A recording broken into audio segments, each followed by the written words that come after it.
Friends. We all have them, right? We play games with them sometimes. And what about Hytale? We're Dead in Hytale, yeah?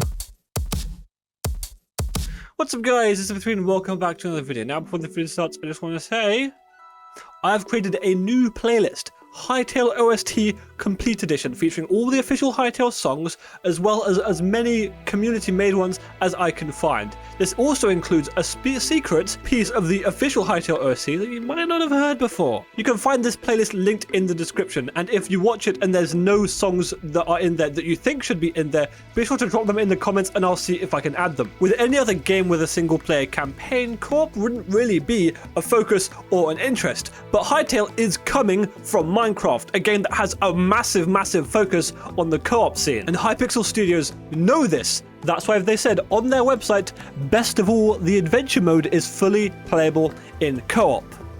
But this does raise a few questions. While Minecraft is not designed as a co-op game, Hytale, with its official integration in the actual game itself, it will need to be designed for a co-op experience.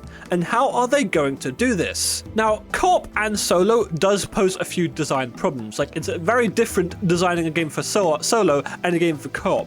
But at the same time, with co-op, you've got to design a game for having around 2 players, or on the other hand, for the max player limit, which could be anywhere from 8 to 16 to even 64 or over 100. How are they going to do this? Well, they are not going to handcraft every single encounter for every single player count. Hypixel will need to design their game around both solo and co-op, but also small-scale co-op and large-scale co-op. So how the hell are they actually going to get around this? Well, I think they're going to take the easy option, and that is just damage scaling, stat scaling, not on the player side, but on the opponent's side. The amount of players, whether that's in an area or on the server, or actually when setting up the server, will dictate the difficulty of specific encounters. Or they could not touch it at all.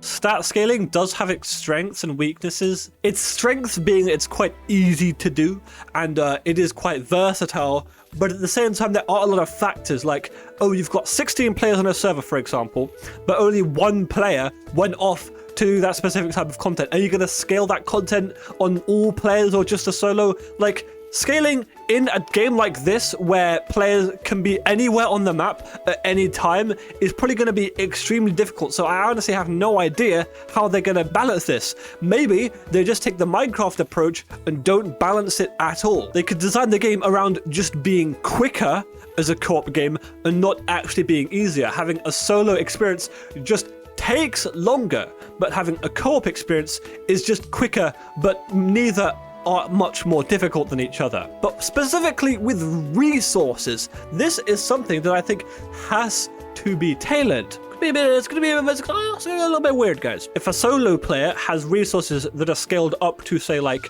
16 players, then they're going to find a lot of that resource very quickly. This could be the slowing down and speeding up whole side of things. Maybe they just don't design the game around being co-op friendly at all. That is a very big option that they could take.